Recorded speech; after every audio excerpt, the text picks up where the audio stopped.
누가복음 18장 1절부터 8절의 말씀을 교독하여 봅니다.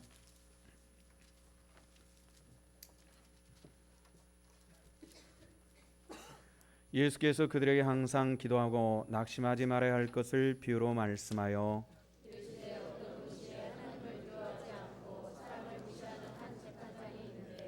그 도시에 한 과부가 있어 자주 그에게 가서 내 원수에 대한 나의 원한을 풀어 주소서 하되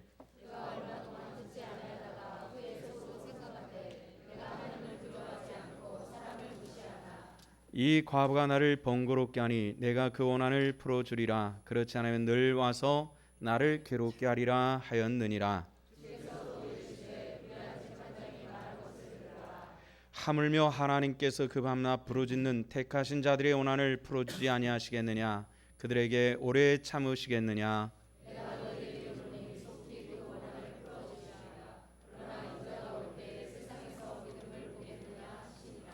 아멘. 우리가 누가복음 18장 1절부터 8절까지 말씀을 지난주에도 함께 보셨죠? 오늘 또 같이 이 본문의 말씀으로 지난주 본문하고는 같습니다. 오늘 마지막 절에 주님께서 제자들을 향해서 질문하시는 것이 있지요. 그 질문이 뭡니까? 인자가 올 때에 세상에서 무엇을 보겠느냐? 믿음을 보겠느냐? 이렇게 말씀합니다. 이 말의 뜻은 뭘까요? 주님 재림의 때에 참 믿음의 사람들이 이 땅에 많을 것이다. 아니면은 찾아보기 힘들 것이다. 어느 쪽이죠? 찾아보기 참 힘들 것이다. 그런 뜻이죠. 주님께서 이 말씀을 하신 이유는 무엇일까요? 마지막 때가 가까울수록 믿는다는 사람은 참 많지만은 정말로 주님께서 인정하실 만한 믿음의 사람을 찾아보기는 쉽지 않을 것이다 라는 그런 말씀입니다. 원하기는 우리 주님의 재림의 때에 정말로 주님께 발견되지는 아름답고 귀한 믿음의 군속들이 되시기를 축원합니다. 젊은이들이 이 아이가 힘든 말일 것입니다만은 30년 또는 40년 전에 우리나라 산업 형평이 굉장히 어려웠습니다. 그러다 보니까 주일날 온전히 쉬는 직장이 찾아보기가 참 힘들었어요. 은행원이나 또는 교사 정도가 주일날 쉬었지 일반 직장에서 한 달 4주를 전부 쉬는 이런 직장은 거의 없었습니다. 제가 알기로는 하여튼 거의 없었습니다.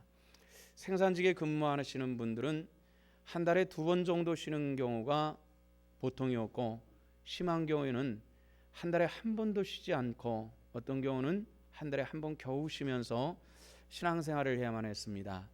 주일 예배 드리는 것이 신앙의 중심에 있고 하나님의 말씀이 신앙 중심에 있는 우리 기독교인들의 입장에서는 신앙을 지킨다라고 하는 것이 정말 어렵고 힘든 일이었습니다. 근데 그 무렵에 그래도 신앙인들이 많이 있었고 또 정말 새벽마다 하나님 앞에 나와서 부르짖는 믿음의 사람들도 많이 있었습니다. 요즘에는 주 5일제가 됐죠. 일주일에 5일 일하고 이틀 쉬는 이것이 정착됐습니다. 그런데 환경적으로는 신앙생활이 굉장히 좋아진 겁니다. 그런데 과연 그때만큼 더 열정을 가지고 신앙생활하는 사람이 과거보다 더 있느냐? 조건이 좋아졌으니까 더 할 수 있느냐? 이렇게 질문하면은 그건 아니라는 얘기입니다. 또 주일 예배를 지키는 것도 그렇지만은 여름 성경학교를 하는 경우에는 정말 참 어려웠습니다. 요즘에는 토요일, 주일, 월요일 이렇게 껴가지고 일하는 분들이 월차나 연차 하루를 내 가지고 하면은 별 문제가 되지 않은데 예전에는 가뜩이나 그렇게 쉬는 날이 없는데 월요일서부터 금요일까지 여름 성경학교를 했거든요. 그러니까 여름 성경학교를 하기 위해서는 교사가 여름 성경학교를 하기 위해서는 일주일 동안 직장을 갈 수가 없는 이런 형편이었습니다. 이러다 보니까 여름 성경학교가 끝나면은 직장에서 쫓겨나는 이들이 비일비재로 많이 일어나는데요. 제가 신앙생활하는 교회도 선생님들 몇 사람 정도는 여름 성경학교를 끝나고 나면은 직장에서 해고됐다는 이런 통보를 받는 일들이 다반사로 있었습니다. 참 힘든 때였죠. 그렇지만은 열심히 섬겼고 또 그들 역시 돌이켜 보면 지금 다 하나님의 은혜 가운데서 잘 되어 있는 이런 것을 봅니다. 이런 상황적으로 지금 우리가 상황적으로 어렵다는 것보다는 우리 안에 있는 내 영혼 속에 정말 하나님을 섬기는 진실함이 많이 적어진 시대에 우리가 살고 있기 때문에 그렇습니다. 그런 중에서도 참 고마운 것은 우리 신성교회 우리 젊은 교사들을 보면은 참 열심히 있게 섬겨주고 예를 쓰는 것을 보면은 참 고맙습니다. 이 목회자가 뜬금없이 토요일 날 와서도 일을 해야 될 일들을 만들어서 영어 성경 공부를 가르치고 뭐 이러다 보니까 이 젊은 청년들이 이렇게 화창한 날에 또 하루를 묶이고 뭐 이런에도 불구하고 묵묵히 와서 일하는 것을 보면은 참 반갑고 고맙습니다. 하나님께서 이 젊은이들에게 베푸시는 축복으로 날마다 함께해 주실 줄로 믿습니다. 우리가 믿음을 지키기가 참 어려운 시대라는 얘기죠. 이게 우리 심령 속에 있는 것을 가지고 지키기가 굉장히 어렵습니다. 누가복음 18장 1절에서는 예수님께서 이 본문의 말씀을 하시기 전에 이런 얘기를 하십니다. 예수께서 그들에게 항상 기도하고 낙심하지 말아야 할 것을 비유로 말씀하셨다. 이렇게 얘기를 했죠. 자, 그들에게 항상 뭐 한다고 그랬어요? 기도하고, 두 번째는요, 낙심하지 말고, 이렇게 말씀을 했습니다.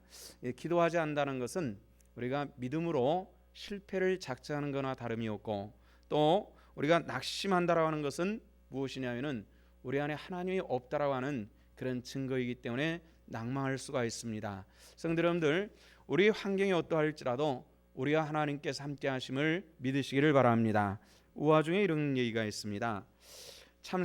참새들이 지상에서 분주하면서 근심걱정으로 발을 동동동동 구르고 다니는 사람들을 보면서 참새 한 마리가 이런 얘기를 합니다. 야, 사람들은 왜 이렇게 근심하고 낭망하고 발을 동동거리고 다니지? 왜 그럴까? 이런 얘기를 하니까 참새 한 마리가 옆에서 이렇게 말을 거둡니다. 아마 그들은 사람들에게는 우리를 기르시고 먹이시는 하나님이 저들에게는 없는가 봐. 이런 얘기를 합니다. 무슨 뜻인지 아시겠습니까? 하나님이 없으면은 사람은 낭망할 수 있고 근심할 수 있고 인간의 육체적인 힘만 가지고 동동거리며 다닐 수가 있다는 것입니다. 하나님께서 내 영혼의 주인이 되시기를 축원합니다. 지난주에 우리가 여러분들의 말씀을 드릴 때에 이런 얘기를 했습니다. 믿음은 로기코스라고 하는 로고스를 어원으로 하는 단어가 있다고 말씀을 드렸죠. 로고스가 무엇이죠? 하나님의 말씀입니다. 요한복음 말씀에 보니까 말씀이 육체가 되어서 이 땅에 오신 분이 계셨다 그랬죠. 그분이 누굽니까? 예수님. 믿습니까? 말씀이 육신이 되어서 오신 분. 또 빌립보서 말씀에는 하나님과 동등되나 취할 것을 의지하려 하시고 인간의 종의 형상을 가지고 이 땅에 오신 분이 예수님이다. 이렇게 말씀을 했습니다. 그래서 로고스라고 하는 말에 의미하는 것이 하나님의 말씀, 하나님의 아들, 포괄적으로 들어있는 말씀이 로고스라는 단어인데, 믿음이라고 하는 것이 바로 그 로기코스라는 말이 이 믿음이라고 하는 단어를 근원으로 만들어졌다는 이야기입니다. 그래서 우리가 하나님의 말씀 없고 또 예수님이 없이 하나님의 말씀 없이 우리가 신앙생활 한다는 것은 불가능합니다. 요즘에는 역동적인 신앙이라 그래가지고 그냥 외치고 부르짖고 막 그냥 열심히 소리치고 신앙생활, 여기에 우리가 믿습니다 하면 여기가 우리가 신앙이라고 생각하는데 그렇지 않다는 것입니다. 고요함 속에서도 내 안에 예수님께서 계신가 계시지 않는가, 이걸 분별하면은 내가 믿음 안에 있는가 아닌가라는 것을 분별할 수 있을 것입니다. 부탁하기는 주의 목자로서, 성도들의 목자로서 부탁하는 것은 하나님의 말씀과 그리고 예수 그리스도께서 우리 안에 있기를 소망합니다. 그렇게 되시기를 축원합니다. 우리가 지난주에 믿음을 어떻게 지킬 것인가에 대해서 여러분들의 말씀을 5가지로 나눠서 드렸는데, 첫째는 믿음을 지키기 위해서 어떻게 하라 그랬어요? 생각하는 사람이 되자, 생각하는 그리스도인이 되자, 이런 말씀을 드렸습니다. 두 번째는 믿음을 지키기 위해서 뭐라 그랬습니까? 말씀에 순종하라. 세 번째는요, 우리가 믿음을 지키기 위해서 진정한 신앙 안에서 뭘 갖자? 용기를 갖자 그랬죠. 네 번째는 뭐라 그랬습니까? 믿음을 지키기 위해서 우리 시선을 어디를 향하여? 하나님을 향하여. 그렇죠. 그다음에 마지막으로 지난주에 말씀을 드렸습니다. 믿음을 지키기 위해서 우리는 누구의 손에 다루어진다 그랬어요? 하나님의 손에 다루어져야만 합니다. 이것이 우리 믿음입니다. 그냥 믿습니다 해가지고 다 되는 것이 아니라 바로 그런 것입니다.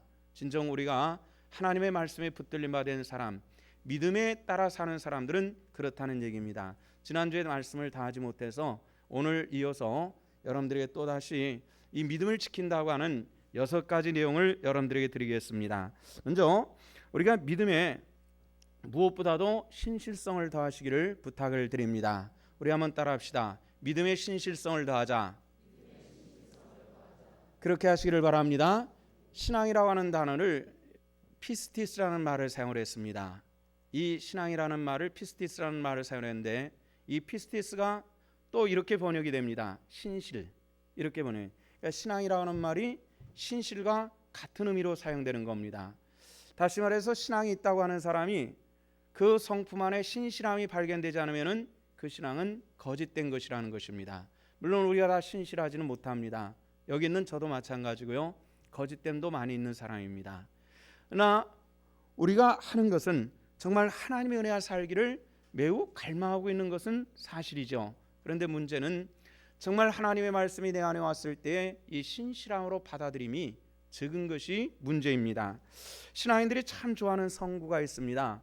그 성구 중에 하나를 소개한다면은 요한복음 15장 7절 말씀 보면은 이런 얘기가 나오죠. 너희가 내 안에 거하고 내 말이 너희 안에 가면 무엇이든지 원하는 대로 구하라. 그리하면 이루리라. 여러분들 믿습니까? 그런데 우리가 이 말씀을 볼 때에 우리가 원하는 대로 구하면은 하나님께서 우리의 기도를 들어주신다. 그렇죠? 믿습니까? 우리 원하는 대로 구하면 들어주신다. 이걸 우리가 생각하는데 그 앞에 있는 내용을 좀 보면은 주님께서 내 안에 거하시고 우리가 주님 안에 거하면 이 이야기를 우리가 놓치기가 쉽다는 것입니다. 우리가 신실함이라고 하는 것은 주님의 성품이 내 안에 거하는 것을 얘기하는 것이고 또 내가 주님 안에 있어서 주님의 말씀의 지도함과 이끄심을 받을 때에 우리는 비로소 진정한 신실함 속으로 들어갈 수 있는 것입니다. 성도 여러분들, 예수 그리스도를 내 삶 속에 온전히 영접해가는 하나님의 권속들 되시기를 주 이름으로 축원합니다. 이런 말이 또 있습니다. 너희가 기도할 때 무엇이든지 믿고 구하는 것은 다 받으리라, 이렇게 말씀을 했습니다. 여기 믿는다는 말이 이 피스테스라는 말을 했죠. 이 신실함이란 너희가 신실할 때에, 이런 뜻입니다. 너희가 신실하다면은 너희 원하는 것을 다 받을 것이다, 이렇게 말씀을 했습니다. 이 말을 뒤집어서 얘기를 하면 어떻게 해요? 신실하지 않으면은 우리 구하는 것이 이루어질 수 없다는 것입니다. 따라서 하십시오. 믿음 안에서 신실하자.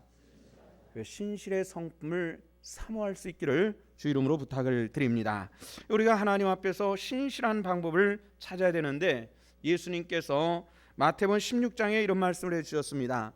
예수님을 향하여 찾아 나온 제자들이 있었습니다. 주님의 제자 되기를 굉장히 열망했는데요, 예수님께서 그 제자들을 둘러보시면서 이렇게 말씀을 했습니다. 너희가 나를 따라오려느냐? 내 제자가 되기를 원하느냐? 제자들이 예라고 대답을 했습니다. 그러면 자기를 부인하고 자기 십자가를 지고 나를 따를 것이니라, 이렇게 말씀을 했습니다. 주님의 제자 된다라고 하는 것을 두 가지를 제시했습니다. 첫째는 누구를 부인하고 자기를 부인하는 것입니다. 두 번째는 뭘 지고 십자가를 진다 그랬습니다. 우리가 오늘 기독교인의 제자됨에 되지 못하는 굉장히 중요한 것은 뭐냐면은 자신을 부인함이 매우 부족하다는 것입니다. 내가 져야 될 십자가에 대해서 지지 못하는 것이 이게 문제라는 것입니다. 오늘날 수많은 사람들이 그리스도인이 되면은 우리 주님께서 주신 것이 더 많아서 지금 요만큼이나 더 많아질 것이고 지금보다 더 커질 것이라고 하는 이런 생각을 가지고 주님 앞에 나오는 것이 문제라는 것입니다. 성경은 그런 얘기를 해준 적이 없습니다. 다만 주를 따르려거든 자기 자신을 부인하고 자기 십자가를 지라, 이렇게 말씀했습니다. 아멘. 그렇게 하시기를 축원합니다. 오늘날 우리가 기독교인이 이게 없길, 내 자신을 부인하고 자기 십자가를 짐이 이게 없는 것이 문제라는 것입니다. 또한 믿음이라고 하는 것은 수많은 사람들이 이런 얘기를 합니다. 믿음은 눈에 보이지 않는 것입니다, 이런 얘기를 해요. 그렇습니까? 그렇지만은 성경은 그렇게 얘기하지 않습니다. 믿음은 우리 눈에 보여주는 것입니다. 이것을 우리가 알아야만 합니다. 군대에 처음 입대를 해서 논산훈련소에 들어갔는데요. 첫 번째 주일날이 됐어요. 점심에 라면이 나왔거든요. 라면하고 그다음에 그 라면에다가 타가지고 먹으라고 계란 하나가 나왔어요. 그래서 밥을 먹기 위해서 기도를 하고 아멘하고 끝냈는데 계란이 없어졌어요. 어떤 녀석이 훔쳐간 거예요. 그때 그 당시엔 주일날마다 점심마다 라면이 나왔거든요. 그 다음에 점심 먹는데 또 그렇게 또 나왔어요. 어떻게 했을까요? 기도를 했을까요? 안 했을까요? 했을까요? 안 했을까요? 했죠. 계란은 어디 갔을까요? 주머니 있었죠. 제가 머리가 있지 않습니까? 그걸 그냥 두고 기도할 사람이 어디 있어요? 그러니까 그 다음서부터는 제가 밥 먹을 때 기도만 하면은 안 믿는 훈련병들이 저보고 밥 먹을 때마다 존다 그래요. 안 믿는 사람들의 특징이죠. 한 10여 년 전에 남자 집사님 한 분이 저에게 이런 얘기를 했어요. 목사님, 저는요 제가 예수 믿는 거 아는 사람 하나도 없어요. 그런 얘기를 해요. 아니 도대체 뭘 어떻게 믿었길래, 하다못해 밥 먹을 때 기도라도 하면 예수 믿는 거 알잖아. 그런데 어떻게 그렇게 안 믿을 수 있냐. 저보다 나이가 좀 적은 사람이다. 아이고 그것도 자랑이다. 그리고 핀잔 줘버리고 말았어요. 우리가 하다못해요 젊은 청춘들이 애인만 생겨도 색깔이 달라지잖아요. 얼굴이 하얗게. 저는 우리 교회에서 오랫동안 자란 아이들 보면은 알아요. 너 애인 생겼구나. 그러면 하이 목사님 어떻게 하셨어요? 네 얼굴이 써 있는데 뭘? 그거 모르냐? 다 알지. 그런데 마태복음 8장에 보면은요 이런 얘기가 나와요. 한 이방인 백부장이 예수님께 나와서 내 하인이 중풍 걸려가 죽게 생겼습니다. 이렇게 와서 예수님께 읊조립니다. 예수님께서 보니까 전부 이스라엘 사람들인데 이방인 백부장이 자기 하인 문제를 가져 나와서 읊조리는 것이 너무나도 좋았어요. 그래서 예수님께서 일어나서 가자, 내가 고쳐줄게 하고 나섰는데 이 백부장이 거기서 뭐라는, 예수님 제가 백부장 아닙니까? 요즘 말하면 중대장이거든요. 백부장 아닙니까? 저에게도 수하가 많거든요. 병사들이 많습니다. 그들이 내가 오라 하면 오고 가라 하면 갑니다. 예수님 우리 집에 오실 필요가 없잖아요. 그냥 여기서만 말씀하옵소서. 여기서 말씀하시면 내 하인이 나을 줄로 믿습니다. 이런 얘기를 했는데요. 성경은 뭐라 말씀하시냐면은 예수님께서 그 백부장의 믿음을 보시고 내가 이스라엘 중에서도 이만한 믿음을 뭐라 그랬어요? 만나보지 못했노라. 이렇게 말씀을 했습니다. 이방인에 불과했지만은 그 속에 나타나는 믿음을 누가 보셨어요? 예수님께서 보신 줄로 믿습니다. 우리들의 믿음이 어떻게 나타나는가를 한번 살펴보시기를 바랍니다. 예수님께서 부활하셨을 때에 예수님을 만나본 사람들이 예수님 부활했다는, 약속대로 부활했다라고 말할 때에 도마가 이런 얘기를 합니다. 사람이 죽으면 죽는 것이지 어떻게 살아?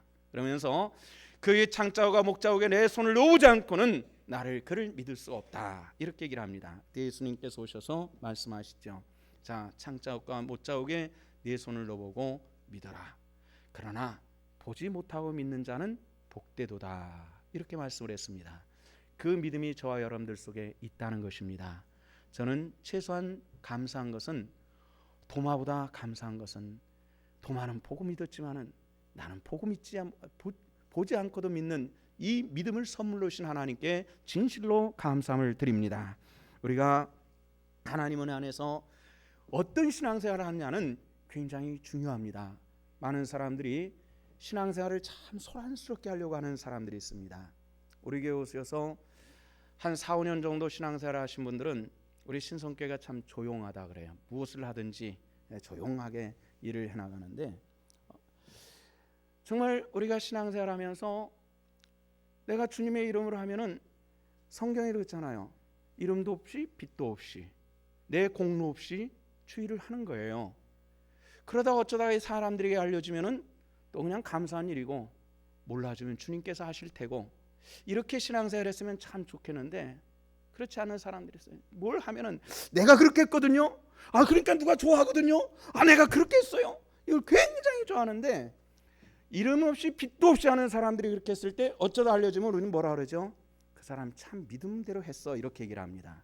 우리가 팍 소리 지르고 막 나타내기를 원하는 사람은 우리가 그 사람이 한 것은 결과론적으로는 좋지만은 뭐라 평가하죠? 그 사람은 성질대로 놀아, 신앙행위로 보지 않는다는 것입니다. 하나님의 사람이라면은 우리가 진정 사람 눈에도 어떻게 보이는가를 생각하면서 진정 믿음을 바탕으로 해서 만들어져가는 하나님의 권속들 되시기를 주 이름으로 축원합니다. 믿음은 무엇보다도 내 실존을 발견하는 데 있다는 것입니다. 내 실존은 어떤 것입니까? 사람 피조물입니다. 여기에 끝나는 것이 아니라요, 성경에 보면은 사람들이 처음으로 하나님을 부르는 이야기가 나와요. 어디서 나온 줄 아십니까? 창세기 4장에 나와요. 그 전까지는 아담이 하나님과 교제는 했고 가인이 하나님과 대화는 했을 때 하나님을 부를 줄을 몰랐어요. 그런데 처음으로 하나님을 부르는 것이 어디에서 나오냐면, 아담과 하와가 자식을 낳고 가인과 아벨을 낳는데 가인이 아벨을 죽이잖아요. 하나님께서 가인은 쫓아내시고 아벨 대신 또 한 생명을 주셨어요. 그 사람 이름이 뭐죠? 셋이에요. 그 셋이 또 자식을 또 하나 낳아요. 그게 이름이 에노스라는 사람입니다. 에노스를 낳고 비로소 사람이 하나님의 이름을 불렀더라. 성경은 그렇게 되어 있어요. 그러니까 그 전까지는 하나님을 부르지 못했던 사람이 셋이 자식을 낳았어요. 이름을 불렀어요. 에노스라 했어요. 근데 그 이름이 어떤 뜻이냐면은 죽을 수밖에 없는 사람이라는 뜻이에요. 죽을 수밖에 없는 존재.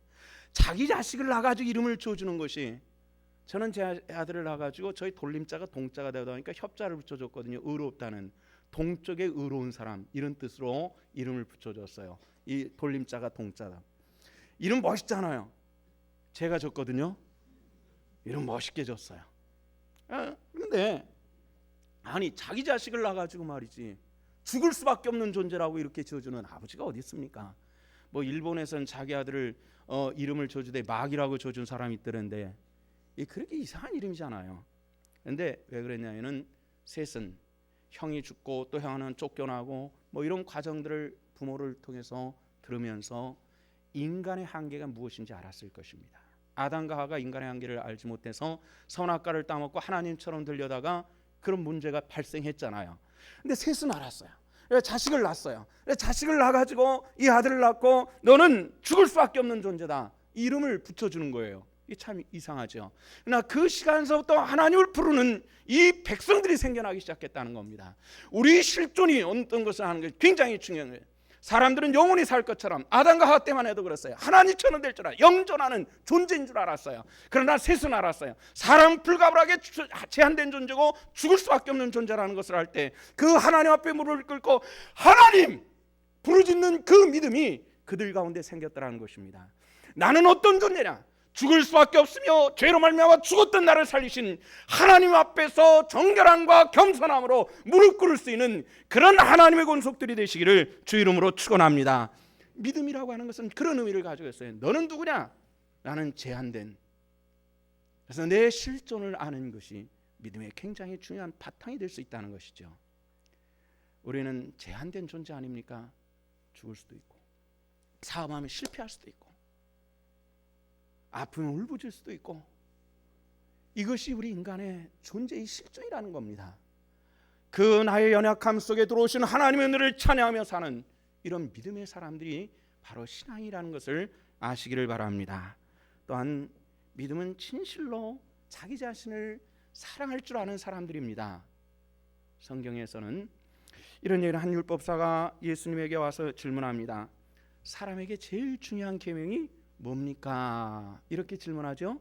예수님이 뭐라고 답변하셨습니까? 주님은 내 이웃을 내 몸과 같이 사랑하는 것이다라고 그렇게 가르쳐주고 있습니다. 자기 자신을 사랑하는 것, 내 이웃을 사랑하고 하나님을 사랑하는 것이, 이것이 사람에게 가장 중요한 계명이다, 이렇게 얘기를 하는데요. 그 중에 너를 사랑하라는 요 메시지도 있다는 것을 알아야만 합니다. 내 자신의 가치가 참 중요하다는 것을 알아야 돼요. 여러분들, 저와 여러분들은 중요한 존재임을 믿으시기를 바랍니다. 중요하다는 거예요. 우리 한번 따라합시다. 나는 중요한 사람이다. 가치 있는 사람이다. 그 이유는 무엇입니까? 최소한 내가 얼마짜리인지는 알아야 돼요. 우리는 뭘 하나 사면 이거 얼마짜리, 1,000원짜리, 10,000원짜리 그러는데요. 사람은 얼마짜리인 줄 아십니까? 우리 한번 따라합시다. 예수님짜리입니다. 10,000원짜리도 아니고 100만원짜리도 아니고 예수님과 나를 바꿨기 때문에 우리는 예수님짜리란 말이죠. 믿습니까? 우리 한번 따라합시다. 나는 예수님짜리다. 네, 굉장히 중요한 거예요. 그래서 내 가치는 그렇게 중요한 겁니다. 제가 오랫동안 타고 다니던 라노스가 한 10년 넘었을 때 이걸 폐차를 시키든지 중고로 팔고 다른 차를 바꾸든지 이리저리 궁리할 무렵쯤에 전화가 왔어요. 라노스 주인이십니까? 주차장으로 좀 내려오시죠. 그랬어요. 내려가 봤어요. 그랬더니 한 아이가 기가 죽어 있고 아이의 아버지 된 사람이 화가 나 있었어요. 나가봤더니 아이가 자전거를 타다가 제 차를 살짝 스쳤어요. 기스가 쫙 났어요. 그런데 우리 아이가 선생님 차에 흠집을 냈는데 어떻게 고치셔야 될 텐데요. 어떻게 보상을 했으면 좋겠습니까? 이런 내용이에요. 근데 얼핏 생각해보니까 도망가도 될 거를 아버지한테 자수했다는 것도 기특하고, 그 아버지도 저보다는 한참 나이가 젊은 사람인데 아이를 데려와서 주인에게 얘기하는 것도 귀하고, 둘 다 귀하더라고요. 그런데 그나마 그 차가 새 차가 아니라 팔까 버릴까 하던 차란 말이죠. 거기에 제가 인심 사납게 할 필요 없잖아요. 아이고 너 참 착한 놈이구나. 그거 아버지한테 얘기를 했어. 아이고 당신 참 괜찮네. 아들 앞에서 그냥 넘어가려고 하지 않고 애 데려와서 이 자수하는 거 이거 참 좋은 본이라고 그냥 가라고. 내가 얼마나 쿨합니까? 제가 이렇게 쿨한 사람입니다. 근데 그날 그 주간이 참 재밌어요. 또 한 남자가 전화를 했어요. 라노스 주인이십니까? 주차장으로 좀 내려오세요. 내려갔어요. 이번엔 상황이 좀 달라요. 뒤가 푹 들어갔어요. 어떤 여자가 운전면허를 따가지고 얼마 안 돼가지고 악셀을 확 밟은 것이 그냥 뒤 와서 퍽 박아버렸어요. 이건 중고를 팔아도 문제가 있겠다 싶어가지고 막 아내한테 막 성질 부려요. 또 그 사람도 저보다 나이는 좀 적은. 여보 선생 그렇게 화낼 필요 없지 않소. 우리도 옛날에 그런 거 있었잖아. 여자들이 그렇지 뭐 그거 이거 그냥 좀 고치면 돼요. 내가 고치고 연락해 줄게요. 그래서 명함을 주고 받았습니다. 보더니 목사님이시군요. 제가 그렇게 쿨하게 나올 때는 명함 줍니다. 명함을 줬어요. 그런데 여기 교회 건축을 할 때 중장비 하는 사람이더라고요. 여기 와서 우리 교회 일도 했어요. 참 사이가 좋아졌어요. 네, 여자들이 그렇죠. 야단치 마세요. 그런데 이 여자가 고마워가지고 선생님 고맙습니다. 목사님 고맙습니다. 갔거든요. 근데 사실요 제 아내도 면허 따가지고 얼마 안 돼가지고 사고 쳤거든요. 제가 어떻게 했겠습니까? 똑바로 이렇게 했냐고 막 성질을 냈는데, 하여튼 우리 둘만 있으니까 그랬어요. 우리 둘만 있으니까. 우리가 신앙생활 할 때에 내 자신을 어떻게 사랑하느냐 하는 것도 굉장히 중요한데, 제가 새 차를 긁고 갔다면 아이에게 대하는 것이 또 좀 다를 거예요. 내 존재적 사랑이 어떤 것이냐 굉장히 중요해요. 어떤 여자가 에쿠스 꽤 비싸잖아. 한 6, 7천만 원 합니까? 새로 샀는데 좀 알아봐 줘야 되는데 말이지. 아무도 알아봐 줘야 돼. 얼마짜리냐고, 몇 cc짜리냐고, 언제 샀냐고. 여러분들 누가 뭐 좀 했으면 좀 알아봐 주시기 바랍니다. 여자들 좀 이상해요.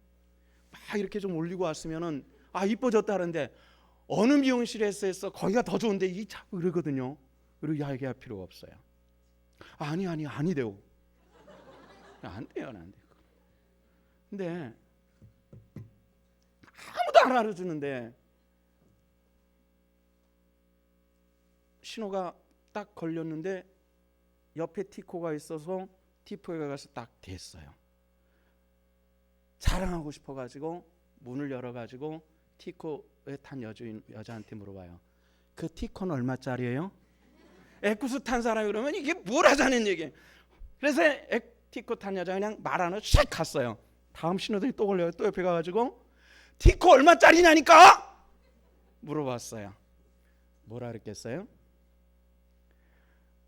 몰라요. 티코 얼마짜리인지. 벤츠라니까 하나 공짜로 주대.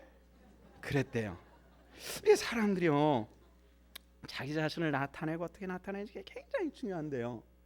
여러분들 한번 따라합시다. 나를 진실로 사랑하자. 그렇게 하시기를 축원합니다. 믿음은 또한 자유함에 있습니다. 우리 한번 따라합시다. 믿음은 자유함에 있다. 수백억을 횡령하고 수십억을 횡령하고 도망다니는 사람들이 결국은 자수하잖아요. 그 이유는 뭐죠? 자유롭지 못하기 때문에 그래요. 육신적으로도 마음으로도 돈은 얼마든지 쓸 수 있지만은 자유롭지 못하는 것은 굉장히 힘든 일입니다. 지난 토요일 우리 권사님 한 분이 저한테 점심을 자원에서 샀어요. 점심을 먹는데 오랫동안 마음이 응어리짓고 미워했던 사람을 용서하는 이 풀리는 과정을 이야기를 하시면서 자유함이라는 말을 사용했어요. 자유롭습니다. 마음이 이렇게 홀가분합니다. 기쁩니다. 참 좋은 얘기죠. 제가 청년 시절에 좀 배웠다라고 하는 사람이 젊은이들이 꼭 봤던 영화 한 편이 있었는데 빠삐용이라는 영화가 있죠. 프랑스 영화인데요. 빠삐용이라고 하는 소설을 실제 했던 이야기를 소설화시킨 것을 영화 만든 것이 빠삐용이에요. 그 빠삐용이 어떤 거죠? 한 젊은이가 살인범으로 누명 씌워가지고 도저히 빠져나올 수 없는 감옥에서 탈출하는 그런 이야기가 실려 있는 것이 빠삐용 영화예요. 근데 이 빠삐용이라는 것은 전편이 빠삐용이고 후편이 또 있는데 소설이 방꼬라는 소설이 또 있어요. 이 방꼬라는 소설에 그다음에 영화는 빠삐용이 도망가는 것으로 끝나는데 이 도망간 이후의 얘기가 방꼬에 또 기록이 돼 있어요. 그건 영화로 되질 않았죠. 여기 어떤 얘기가 나오냐면요, 이 빠삐용이 도망가요.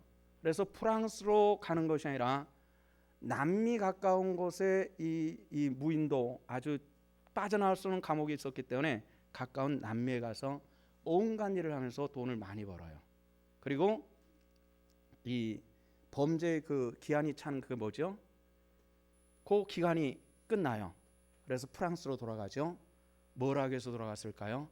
자기에게 억울하게 누면서 자기의 일신의 이 출세욕 때문에 자기를 살인범으로 몰았던 그 검사를 죽이기 위해서, 원수 갚기 위해서 프랑스 파리로 돌아가요.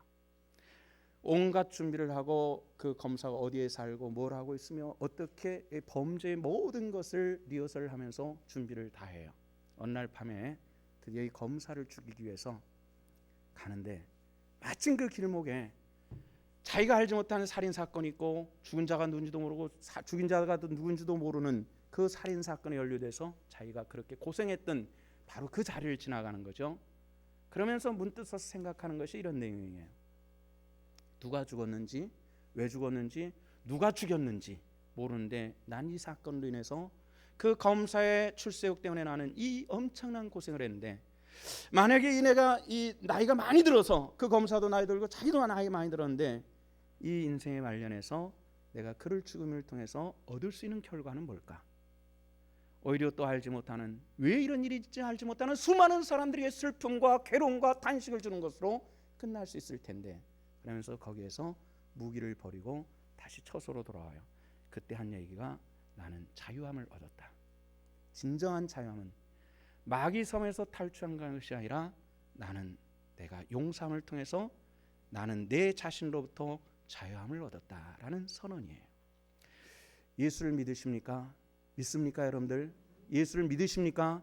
그런 진정한 이 자유함이 우리 성도들에게 함께 하시기를 주 이름으로 축원합니다.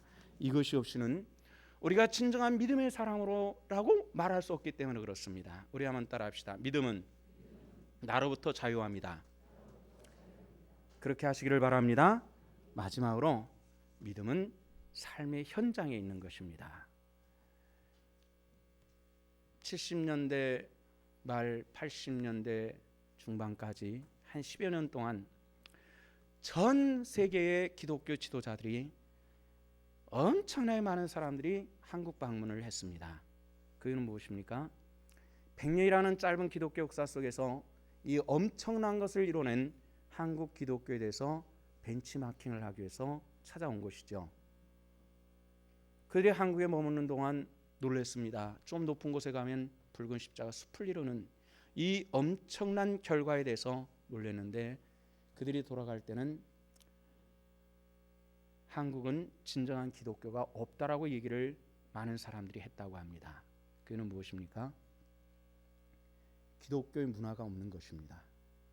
어느 민족이든지 기독교가 10%를 넘어가기 시작하면 기독교 문화라고 하는 것이 생깁니다.